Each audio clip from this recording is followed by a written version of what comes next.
Hi, my name is Sheila Corona. If you are clicking on this video for the first time, please know that we are on page 122 of this book, Handbook for the New Paradigm, Volume 1.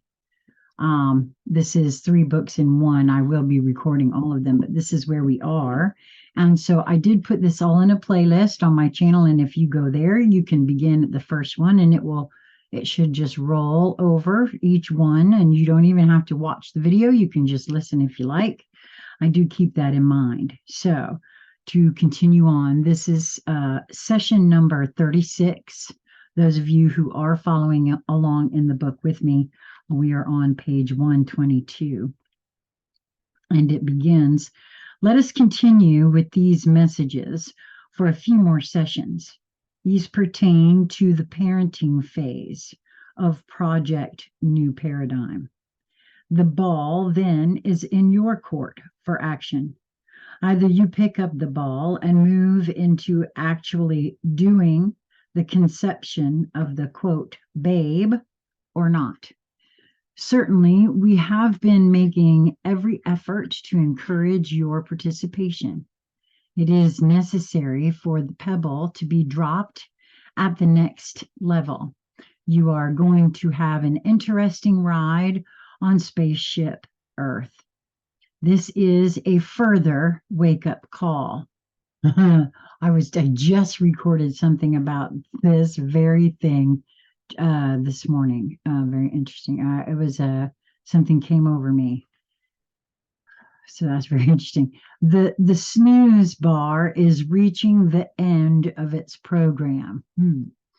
If you are reading this information, you are a part of the ground crew and need only realize it is time to drop your disguise and begin your mission.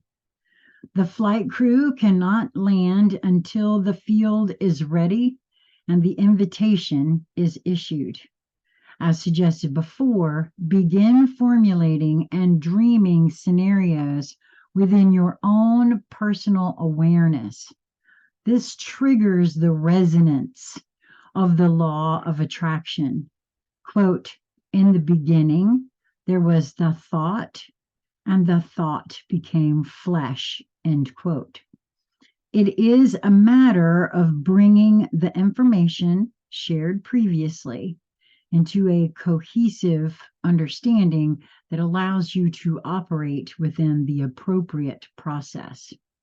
Since the paradigm can only be brought forth within a holographic format that resonates in harmony with the wholeness of creation, it would seem logical that you must understand the basic parameters required ensuring success. Since this involves feeding this information to you in bits that can be pondered and assimilated.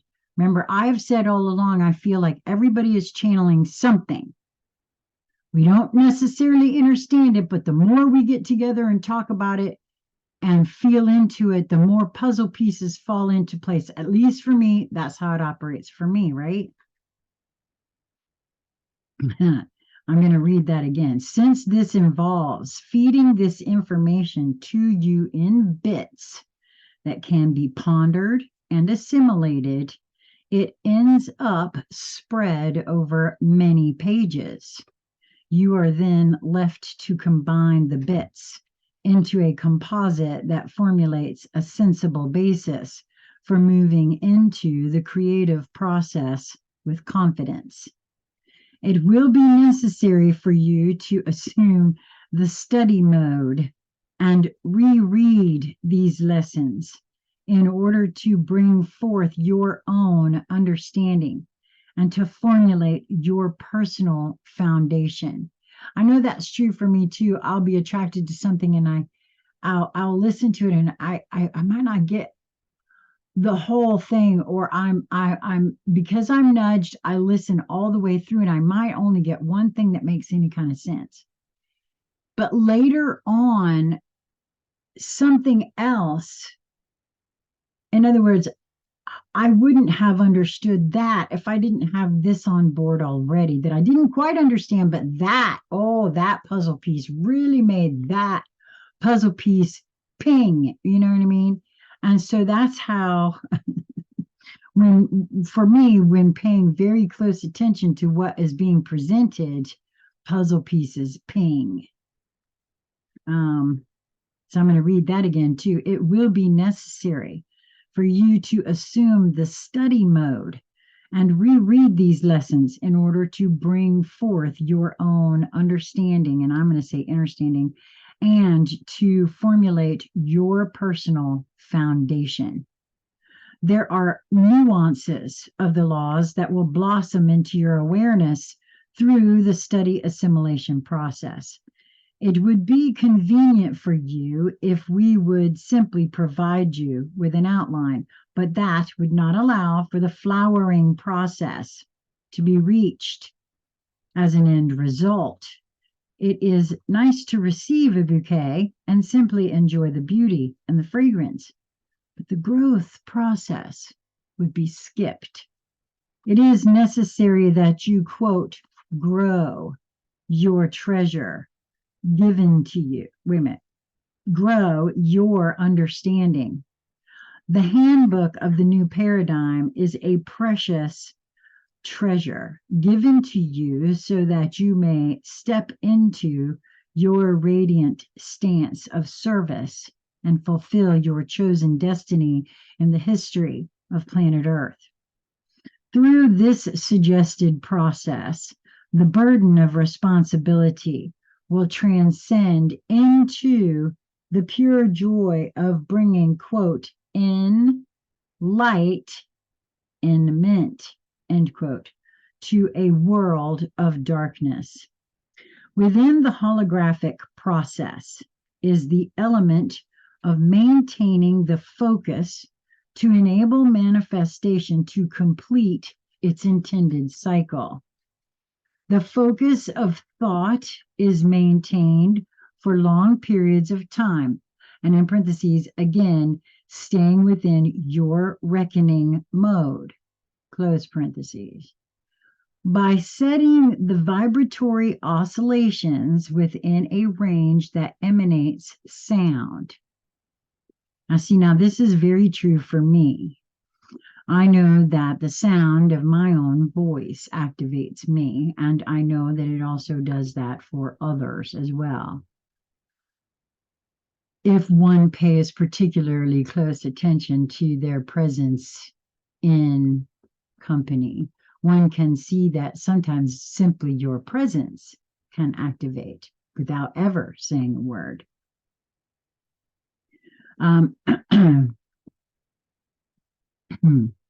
This is duplicated in crude form by your music. In purity, it can be grasped as being of a crystalline bell in quality. Tibetan bells give you an inkling of the reverberations that continue for long periods of time, beyond what the human ear can hear. Within a holographic context, a continuous vibration is set forth in an over-unity mode, carrying forth the expansive paradigm.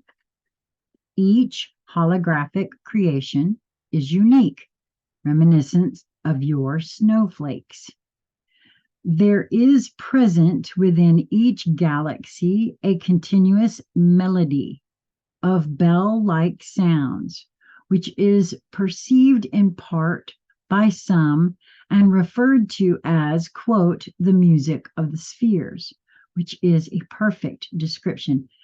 For some reason, I wonder if they're speaking on, there's a lot of people try to call this tinnitus, but no, it is not tinnitus under any sort of circumstances. And it is not the Wi-Fi and all of that sort of stuff either, or at least that's not what.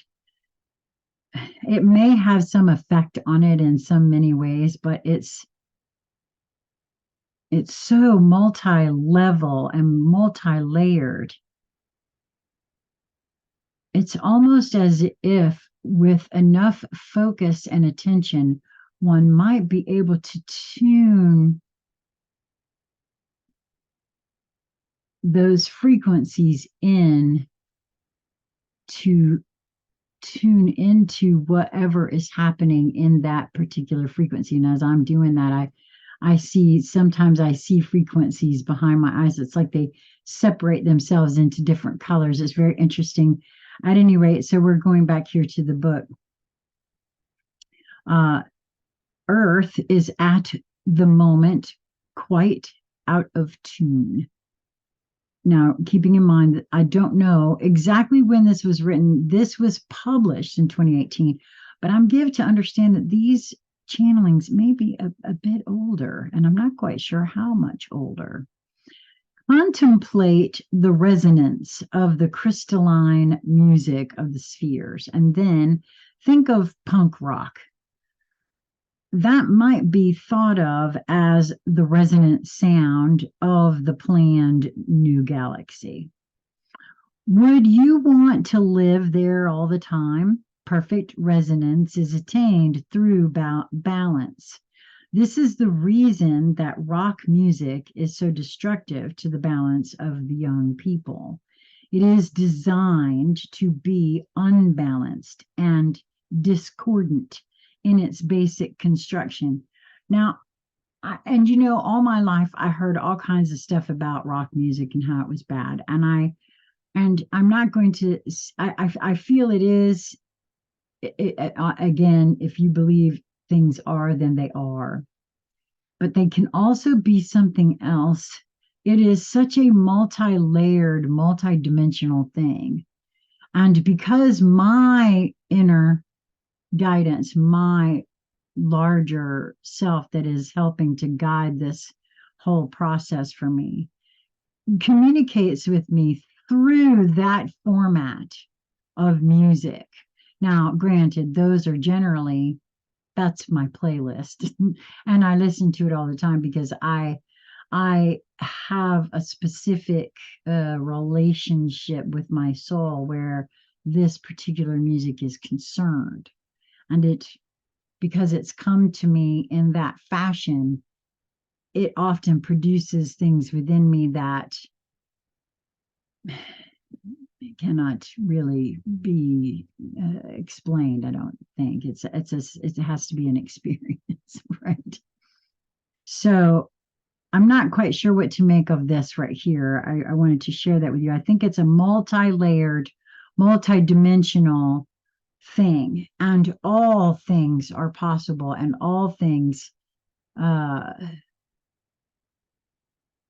play into the choices, I think, of what we choose to resonate at. So I think that that's yes, there's particular sorts of music that I do not, it produces a discordance in my field, right? And so I don't have a judgment against that for any reason. I don't want to be in resistance to that. It's not my druthers, so I don't seek it out, right? And it generally doesn't seek me out either. So back to the book here, it reflects outward the inner imbalance of its composers, and it enhances chaotic tendencies within the psyche of those spending long and frequent time listening to it. Oh gosh, yes, I can tell you from my own experience that that's true. The bridge for this phase from romantic, sexually stimulating music was the Beatles. Their early music contained melodies with a lesser amount of distortion, as is demonstrated by the orchestral versions. It did, however, open the door for the more destructive distortions that inevitably followed. Again, all part of the plan to slow and hold down the human vibration. In order for you to conceptualize a higher dimensional experience, it is necessary that you have some understanding of the experience of it from the creational perspective. Holographic interaction is basic to this understanding.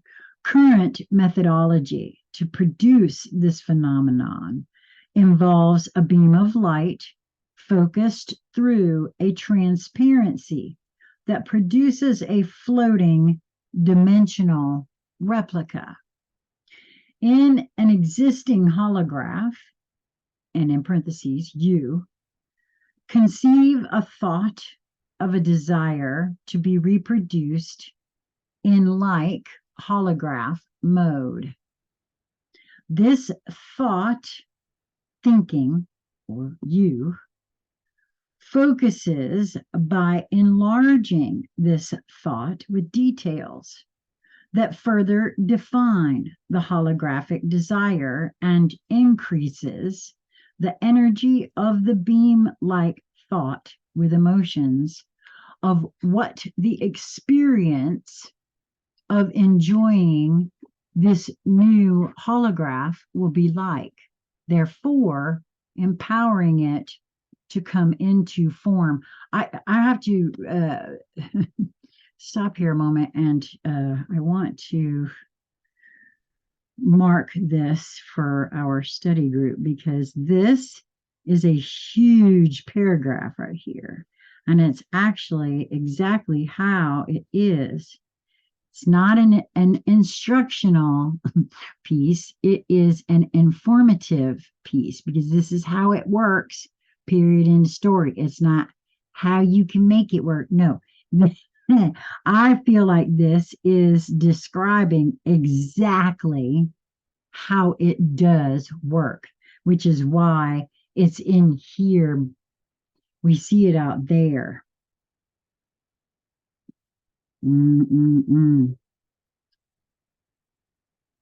Oof, so very interesting. Boy, that carries a lot of energy with it for me. Okay, so let me mark this in the sticking out part 2. One more second. Okay.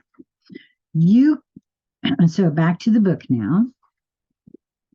You call the holographic concept 3D, or third dimensional. How then is the fourth dimension different? 3D encompasses the conception of height, width, and depth, but involves no motion within the holograph of its own volition. 3D movies involve dimensional glasses. Virtual reality is also a manipulation. That was all in parentheses right there. The next step into fourth dimensional experience superimposes the living or vibratory dimension of action within the purview of the holograph itself. Okay. I've been experiencing a lot of that, right? Well, which is why I haven't really done a lot except for this right here, and that we're going to do a conversation about that very shortly.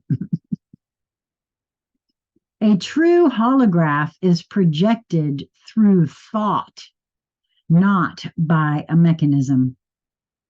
Since thought has the power to act upon itself with further thought, it is self-aware. The higher the degree of self-awareness implies a vibratory rate or dimension of experience.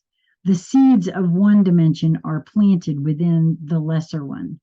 This brings you to the understanding that you are already aware of being self-aware. However, this seed must be nurtured and cultivated in order to flower into transcending to a point of outgrowing its present placement through increasing its vibratory rate until it lifts itself into a dimensional shift, allowing for greater opportunity to grow even more self-aware. What you are attempting to do is to cause this process to manifest on a planetary scale because Earth's vibratory environment is so distorted that individuals can no longer accomplish it. Just as Moses had to cross the Red Sea at the exact moment of a planetary shift, this is timed at the exact moment of a galactic shift. How will you know? That is our job. As usual, you are being reminded that unless you create a plug and pull it, some other backup plan will be employed that will bypass the opportunity for humanity to clean up their own act and use it as a stepping stone for advancement. That feels very punitive to me. I can't say it's wrong because there's a lot that are choosing to rehab that experience. We continue to stress the power that you hold in the palm of your hands. I truly believe that's true. It is such a gift to be in the position of assisting this planet and its inhabitants into a shift of such major proportion, and it carries with it an opportunity for literally jumping the vibratory scale. We can only bring the opportunity to your attention and act in an advisory capacity. You must be the ones to do it. And I'll say here from my own, we the people, boy, ain't that a huge metaphor. It is not the first time you have participated in similar roles. This is the mission you have literally trained yourself to take part in, so don't drop the ball now. There is nothing more important in your current realm of experience. Wow. And you know what? I think I'm just going to do one of these at a time because that one, so this has been number 37. We will start with, no, that was number 36. We'll start on number 37, which is page 126 after this. So we'll be right back.